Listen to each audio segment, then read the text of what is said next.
पीतमपुरा गांव, जहां हर सुबह पक्षियों की चहचहाहट से होती थी, वहां आज एक अजीब सा सन्नाटा पसरा हुआ था। सायरा, एक निडर और साहसी लड़की, अपने घर के आंगन में खड़ी बार बार रास्ते की ओर देख रही थी। उसके चेहरे पर चिंता की लकीरें गहरी होती जा रही थीं और उसका दिल किसी अनहोनी की आशंका से घबरा रहा था। माँ को इतनी देर कभी नहीं हुई।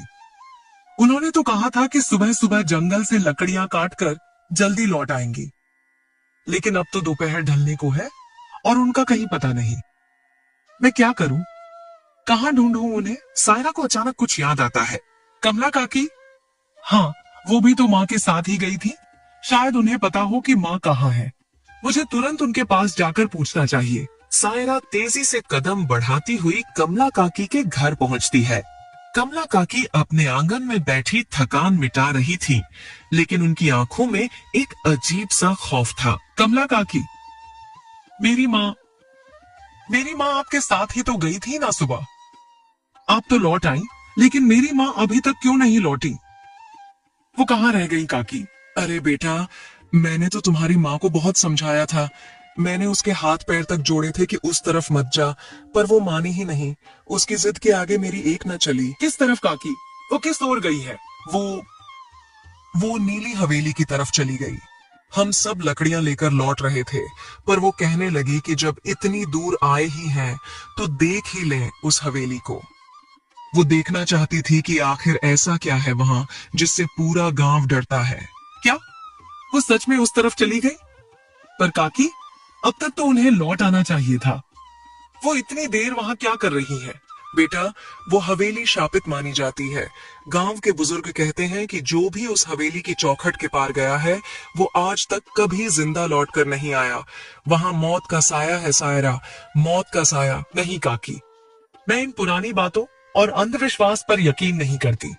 मेरी माँ किसी भूत प्रेत की वजह से नहीं, बल्कि किसी असली खतरे में फंसी है। वो मुसीबत में है और मुझे उन्हें बचाना ही होगा। मैं अभी वहां जाऊंगी। नहीं बेटी, मत जा। तू अभी बच्ची है। तू भी उस बला की चपेट में आ जाएगी। अगर तुझे कुछ हो गया तो मैं तेरी माँ को क्या मुंह दिखाऊंगी?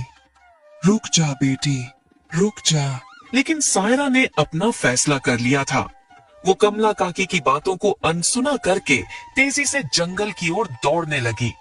कमला काकी को समझ आ गया कि वो सायरा को अकेले नहीं रोक पाएंगी, इसलिए वो चिल्लाती हुई गांव के मुखिया के पास भागी। मुखिया जी, अनर्थ हो गया। मंजू की बेटी सायरा, वो जिद में आकर नीली हवेली की तरफ निकल गई है अपनी माँ को ढूंढने। क्या कहा?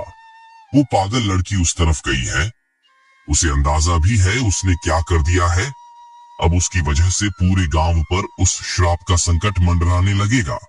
रामू, जल्दी चलो, उसे रास्ते में ही रोकना होगा।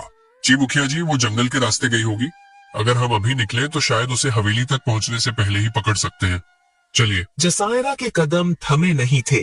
वो झाड़ियों और कंटीले रास्तों की परवाह किए बिना जंगल में दौड़ी जा रही थी। लेकिन तभी पीछे से भारी कदमों की आवाजें सुनाई दी। मुखिया और रामू ने कुछ गांव वालों के साथ सायरा को बीच रास्ते में ही घेर लिया। सायरा, रुक जा। आगे एक कदम भी मत बढ़ाना। तू उस नीली हवेली की ओर नहीं जा सकती। ये मेरा आदेश है और पूरे गांव की भलाई इसी में है। मुखिया जी, आप एक मुखिया होने के नाते मुझे आदेश दे सकते हैं, लेकिन एक बेटी को उसकी माँ के पास जाने से कैसे रोक सकते हैं? मेरी माँ वहां अकेली है, शायद किसी बड़ी मुसीबत में है। क्या आप चाहते हैं कि मैं उन्हें वहां मरने के लिए छोड़ दूं? तू अभी बच्ची है सायरा। तुझे अंदाजा नहीं है कि तू किस आग से खेल रही है। उस नीली हवेली पर सदियों पुराना श्राप है और वहां भटकती आत्माओं का साया है।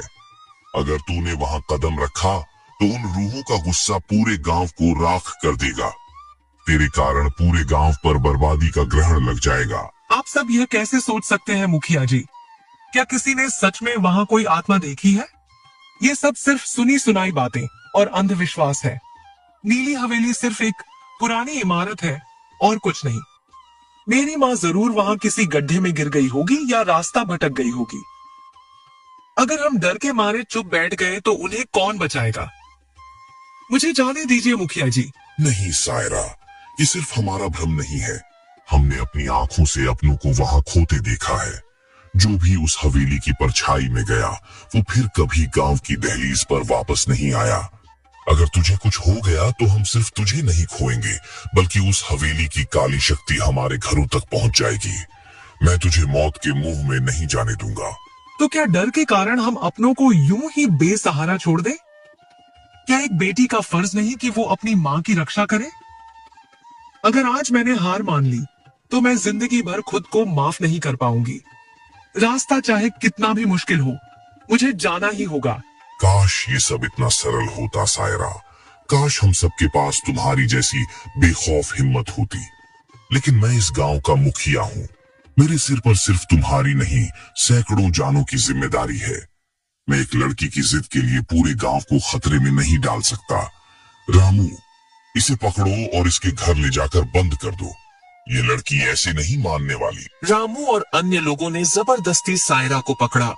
सायरा हाथ पैर मारती रही, चिल्लाती रही, लेकिन गांव वालों ने उसकी एक न सुनी और उसे उसके ही घर में ले जाकर कैद कर दिया।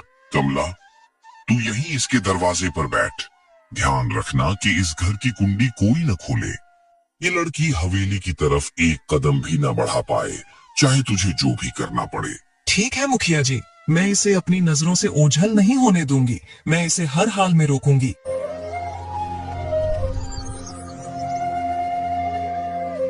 कमला काकी, दरवाजा खोलिए। आप तो मुझे समझ सकती है ना? आप भी एक माँ हैं।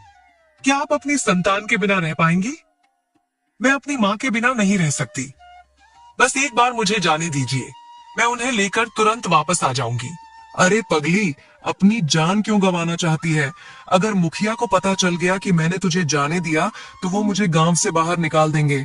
मैं तेरे पीछे पूरे गांव को मौत के मुंह में नहीं डाल सकती। रहने दे बेटी, मुझे माफ कर दे, पर मैं दरवाजा नहीं खोलूंगी। यहाँ तो कोई भी मेरी बात सुनने को तैयार नहीं है। सब डर के गुलाम बन चुके हैं।